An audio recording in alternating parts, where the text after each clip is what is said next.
Hi viewers, welcome to our channel. ప్రస్తుతం మనతో పాటు టీడీపీ స్పోక్స్ పర్సన్ సూర్యదేవ లత గారు ఉన్నారు. వారితో ఒకసారి మాట్లాడదాం. మేడం నమస్కారం. మేడం నమస్తే. మేడం, తాడేపల్లి సిట్ కార్యాలయం వద్ద చాలా పత్రాలు, డాక్యుమెంట్స్ అన్ని కూడా తగలబెట్టేశారు అని చెప్పేసి కొన్ని వార్తలు రావడం, ఆ వీడియో క్లిప్పింగ్లు కూడా వైరల్ అవ్వడం చూస్తున్నాం మేడం. అంటే ఆ పత్రాలు దేనికి సంబంధించినవి, ఎవరు కాల్ చేశారు మేడం? మీ ఒపీనియన్ దీనిపైన?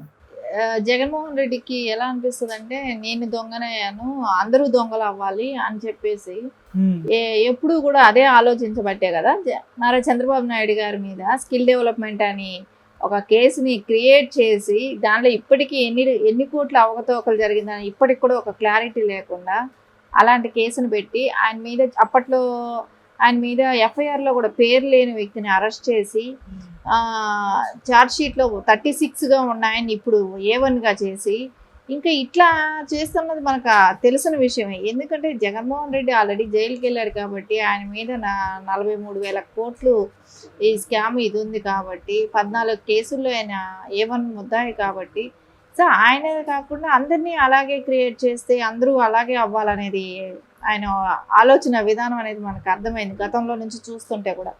ఇప్పుడు ఏం చేస్తున్నాడంటే అది చేస్తూ నారా చంద్రబాబు నాయుడు గారు జైల్లో ఉన్నప్పుడు ఆయన హెరిటేజ్ సంస్థ మీద కూడా ఆయన కేసులు ఫైల్ చేయాలని చేసిన ఒక కుట్రపూరిత ఆలోచన ఎలా ఉండింది అనేది మనకు అర్థమవుతుంది. ఈరోజు ఆయన భువనేశ్వరి గారి మీద, బ్రహ్మిణి గారి మీద, లోకేష్ గారి మీద కేసులు పెట్టాలనే కానివ్వండి, ఆయన చేసిన అంటే ఆయన ఇష్టం వచ్చినట్టు ఫేక్ డాక్యుమెంట్స్ ఆయనే క్రియేట్ చేసుకోవటమే కానివ్వండి, ఇవి ఇన్కమ్ ట్యాక్స్ కట్టిన బ్రహ్మిణి గారి మీద వీళ్ళ మీద ఉన్న ఇన్కమ్ ట్యాక్స్వి అసలు యాక్చువల్లీ అవి బయట వచ్చే ఇవి కాదు, అయినా అవి కూడా తెప్పించి వాటిల్లో ఏమున్నాయో చూడటానికే కానివ్వండి, అంటే కొన్ని ఎవరివైతే పర్సనల్ ఇవి ఉంటాయో అవి కూడా వ్యక్తిగతమైనవి కూడా ఆయన బయట తెప్పించడమే కానివ్వండి, వీళ్ళు కేసు పెట్టడానికి ఏదైనా అనుగుణంగా ఫేక్ డాక్యుమెంట్స్ సృష్టించడమే కానివ్వండి, ఇవన్నీ చేశారు.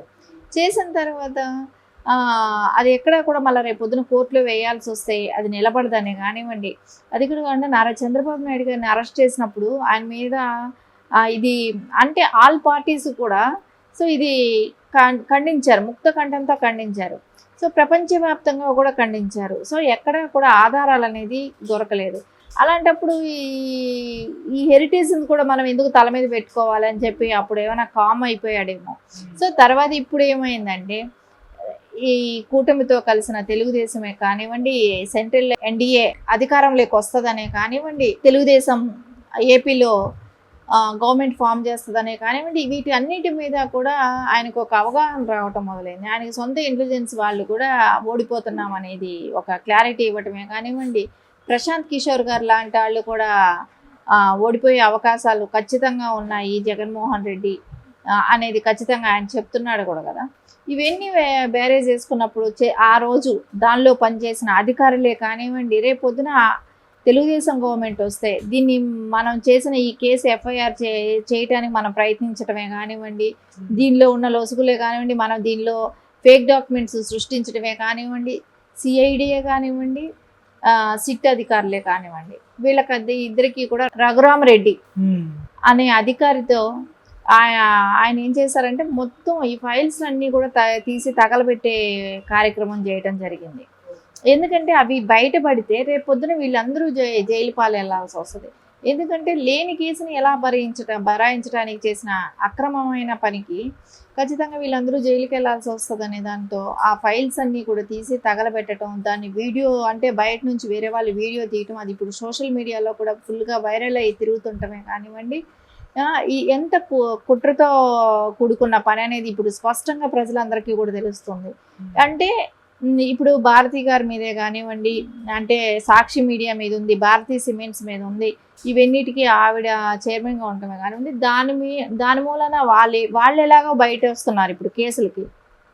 అలాగే భువనేశ్వరి గారిని, బ్రహ్మిణి గారిని వీళ్ళని కూడా ఇరికించాలనే, అంటే వాళ్ళు బయట వచ్చారు కాబట్టి ఇంక వీళ్ళని కూడా అట్లా ఇరికించాలనే ఒక నెపం వేయటం ఒకటే ఆయన ఇది పెట్టుకున్నాడే కానీ వాళ్ళు కుట్ర చేశారా చేయలేదా, సరైన సాక్ష్యాలు ఈక్షాలు అవేమీ లేదు. లేకుంటే ఉంటే 5 సంవత్సరాలు ఏం చేశాడు? 5 సంవత్సరాలు కాముగా ఉండి ఇప్పుడు ఎందుకు చేశాడు అంటే చంద్రబాబు నాయుడు గారిని అరెస్ట్ చేసిన తర్వాత ఒక 1 మంత్ దాన్ని అలా ఇచ్చేశాడు. సరే దానిలో ఆధారాలు ఏమైనా ఉన్నాయా? ఉంటే నువ్వు కోర్టుకు వెళ్ళేవాడివి. రేపు కోర్టైనా మొటిక్కేలేస్తుంది. ఏమీ లేని సాక్ష్యాధారాలు ఏమీ లేని దానికి నువ్వు కోర్టుకి ఎలా వచ్చావని రేపు వేస్తుందని, అందుకని దాన్ని కోర్టు వరకు కూడా వెళ్ళనివ్వకుండా ఓన్లీ సాక్షి మీడియాలో రోజు అదో న్యూస్ కింద పేపర్కే కానివ్వండి, టీవీ ఛానల్స్కే కానివ్వండి, ఆయన కి సంబంధించిన కొన్ని ఛానల్స్లో ఓన్లీ రోజు ప్రచారం చేయడానికి కొద్ది రోజులు ఉపయోగపడ్డాడు. అంతకు మించి ఆ కేసులో ఎక్కడా కూడా పసలేదనే దాని మూలాన రేపొద్దున తెలుగుదేశం వస్తే ఇదంతా మన మెడకు చుట్టుకుంటుందని అధికారులు భయపడటమే కానీ, జగన్మోహన్ రెడ్డి కానీ ఇప్పుడు ఆ పత్రాలన్నీను అవన్నీ తగలబెట్టడం జరిగింది. ఓకే మేడం, ఈ మధ్యకాలంలో ఇటువంటి బాగా చూసాం మేడం. ఇప్పుడు డాక్యుమెంట్ తగలబెట్టారు. గత కొన్ని రోజుల ముందర మనమే డిస్కస్ చేస్తాం, ఒక వెహికల్ వ్యాన్ తాడేపల్లి ప్యాలెస్లోకి డాక్యుమెంట్లు మోసుకెళ్తుందని చెప్పేసి కూడా వార్తలు రావడం చూస్తాం. అంతకుముందు కేంద్ర బలగాలు చాలా వ్యాన్లు పట్టుకుంది అని చెప్పేసి. సో ఎందుకు ఈ టైం ఎలక్షన్స్ టైంలో ఇటువంటివన్నీ కూడా బయటపడుతున్నాయి? ఇవన్నీ కూడా ఎలక్షన్స్ బిఫోర్ అంటే వాళ్ళు జాగ్రత్త పడుతున్నారు, ఎట్లాగో ఓడిపోతాం, ఇవన్నీ దొరకకూడనివి రేపు గవర్నమెంట్ వస్తే తెలుగుదేశం వాళ్ళకి దొరుకుతాయేమో, సో నెక్స్ట్ వచ్చే గవర్నమెంట్కి దొరుకుతుంది, ఎందుకు ఇవన్నీ దొరికితే రేపు పొద్దున మనం ఇరుక్కుంటాం, దానిలో ఇన్వాల్వ్ అయిన అధికారులు కూడా ఉంటారు కదా, వాళ్ళ మీద వస్తాయి, ఇవన్నీ ఎందుకు మన మీద అని చెప్పేసి అధికారులు భయపడటము. జగన్మోహన్ రెడ్డి ఇప్పుడు ఆ రోజు మనం మాట్లాడుకున్నాం కంటైనర్ లోపలికి వెళ్ళటమే కానివ్వండి, ఆ రోజు ఖచ్చితంగా చెప్పాను ఫైల్స్ రావటమో జరగాలి, లేకుండా ఉంటే కొన్ని ఈవీఎంలైనా అవ్వాలి, డ్రగ్స్ ఏదో అసాంఘిక కార్యక్రమాల కోసమే అది ఏదో అక్కడ డంప్ చేసి పెట్టాడు, దాన్ని బయట తీసుకురావడానికి చేసిన ప్రయత్నమే ఆ రోజు, అది ఖచ్చితంగా బయట వచ్చింది. కానీ అది ఏమొచ్చింది ఏంటనేది మనకి ఇంతవరకు కూడా స్పష్టత లేదు. కానీ ఎలక్షన్ కమిషన్ వచ్చిన తర్వాత ఇలాంటివి జరగటం అనేది ఆశ్చర్యంగానూ ఉంది. డిపార్ట్మెంట్ ఎట్లాగో పట్టించుకోదు, పోలీస్ డిపార్ట్మెంట్ ఇప్పటికైనా కూడా జగన్మోహన్ రెడ్డికి కొమ్ము కాస్తున్నాయి అనేది మనకు తెలిసిన విషయమే. ఆ రోజు ఏమొచ్చాయి, ఆ రోజు వచ్చిన ఫైల్లో ఇవి కూడా ఉన్నాయా అనేది మనకి ఇంకా స్పష్టంగా తెలియాల్సింది ఉంది. ఓకే, మరి ఇప్పుడు ఎలక్షన్ కమిషన్కి ఏమైనా ఫిర్యాదు చేసే ఛాన్సెస్ ఏమైనా ఉన్నాయా మేడం? అంటే అన్ని పత్రాలు కాలబెట్టారు కదా మరి. ఖచ్చితంగా దీనిలో ఎందుకంటే ఎలక్షన్ కోడ్ వచ్చిన తర్వాత జరుగుతున్న అంశాలు కనుక వాళ్ళ పరిధి కిందకే వస్తుంది కాబట్టి ఖచ్చితంగా ఎలక్షన్ కమిషన్ అయితే దీని గురించి ఏం జరిగింది, ఎందుకు చేశారు, ఆయన రఘురామ గారిని ఖచ్చితంగా ఆయన ఇన్వెస్టిగేషన్ చేయాల్సిన అవసరం అయితే ఉంటుంది. ఆయన చెప్పబట్టే చేశామన్న అధికారులు చెప్తున్నారు కాబట్టి ఖచ్చితంగా సిఐడి కానీ సిట్ అధికారులని కానివ్వండి దీని గురించి అయితే విచారించాల్సిన అవసరం అయితే ఖచ్చితంగా కనపడుతూనే ఉంది. ఓకే మేడం, అంటే అధికారం తొందరలో ఎలక్షన్స్ ఉన్నాయి, మరి అధికారం కోల్పోతారన్న భయంతోనే ఇటువంటివి ఇప్పుడు చేస్తున్నారా, లేకుంటే అది ఎందుకంటారు ఈ టైంలో ఎలక్షన్స్ టైంలో ఇటువంటి? ఖచ్చితంగా ఓడిపోతున్నామనే భయం కనపడుతుంది కదా. అన్ని సర్వేలు కానీ వీళ్ళు చేసే అరాచకాలే కానివ్వండి, ఏ రకంగానూ అభివృద్ధి కనపడకపోవటమే కానివ్వండి, అన్ని చోట్ల అన్ని వర్గాల వారి దగ్గర నుంచి వచ్చే వ్యతిరేకతే కానివ్వండి, కేంద్రంలో నుంచి వచ్చే అంటే ఇక్కడ కానీ పని చేయకపోయినా కొన్ని చోట్ల కేంద్ర బలగాలు కూడా వచ్చి ఆల్రెడీ ఉన్నాయి కూడా.